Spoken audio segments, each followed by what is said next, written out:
नमस्कार, आप देख रहे हैं श्रेष्ठ भारत और आपके साथ मैं हूं मुक्ता सिंह।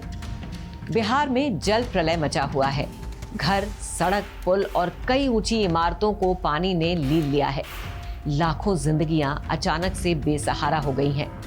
जहां तक भी आपकी नजर जा रही है, चारों ओर सिर्फ पानी ही पानी है, जैसे ये कोई सूखा इलाका नहीं बल्कि किसी दरिया के बीच का कोई हिस्सा हो। ये मंजर इन दिनों बिहार के करीब 13 जिलों का है, जहां नेपाल के रास्ते आ रही नदियों ने तबाही मचा रखी है।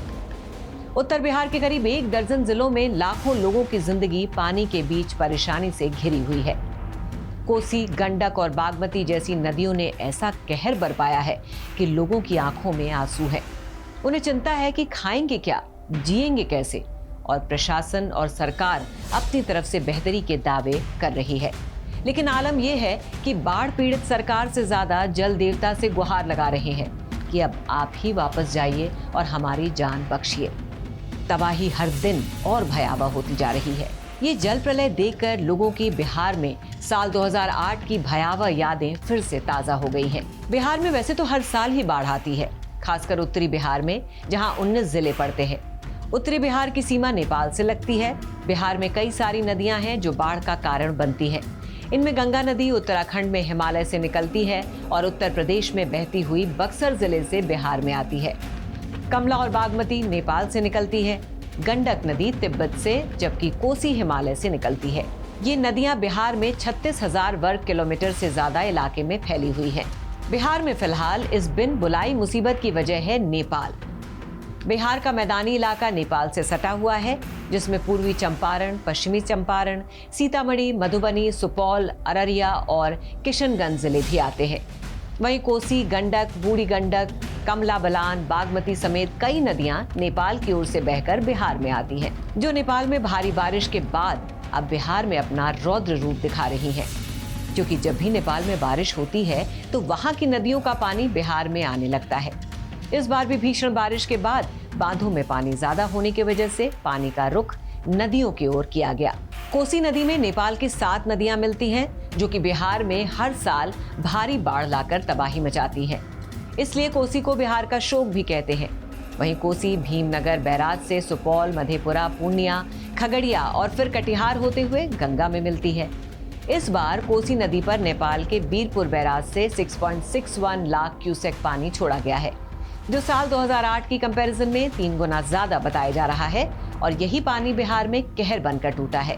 वहीं बिहार आपदा विभाग के मुताबिक बिहार भारत का सर्वाधिक बाढ़ ग्रस्त राज्य है। यहाँ कुल आबादी के 76% लोग बाढ़ प्रभावित क्षेत्र में रहते हैं। बिहार के भौगोलिक क्षेत्र का 73% वर्ग किलोमीटर क्षेत्र बाढ़ प्रभावित क्षेत्र में आता है।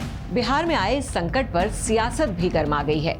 बिहार सरकार के मंत्रियों समेत कई जानकारों का मानना है कि नेपाल में जब तक कोसी नदी पर हाई डैम नहीं बनता, तब तक बिहार में बाढ़ की समस्या जारी रहेगी।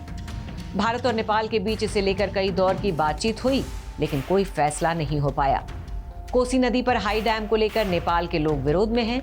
उनका मानना है कि कोसी पर हाई डैम बनने से पर्यावरण पर बुरा असर होगा और साथ ही नेपाल का बहुत बड़ा भूभाग डूब जाएगा।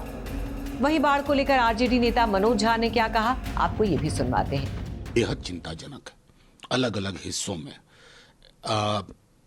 भौगोलिक रूप से अगर आप देखें तो नेपाल से पानी छूटना ये पहली बार नहीं हुआ, लेकिन हमारी तैयारियां हर वर्ष रिएक्टिव होती है, प्रोएक्टिव कभी नहीं होती है। मेरा पूरा इलाका अगर आप देखेंगे, सहरसा, सुपौल से लेकर के मधेपुरा के कुछ हिस्से खतरा झेल रहे हैं। मैं समझता हूं विस्थापन की भी जो एक प्रक्रिया में जो एक त्वरित चीजें होनी चाहिए थी, उसका अभाव है। बाकी रसद ये वो, तो ऐसा नहीं है कि बाढ़ अचानक दस्तक दे रही है। हमें तैयारियों को भी देखना होगा ना कि उस हिसाब से, और इसलिए नेता प्रतिपक्ष ने अपने दल के कार्यकर्ताओं को भी कहा जहां जिसकी जितनी क्षमता हो उस हिसाब से वो लोगों की मदद करें। जी अगर भिज्ञ हैं, जानते हैं सब कुछ, और तब ये हो रहा है बिहार में, तो चिंता का विषय है। और अगर नीतीश जी अनभिज्ञ हैं जो कुछ हो रहा है बिहार में, तो ये उससे बड़ी चिंता का विषय है। आखिर बिहार चला कौन रहा है?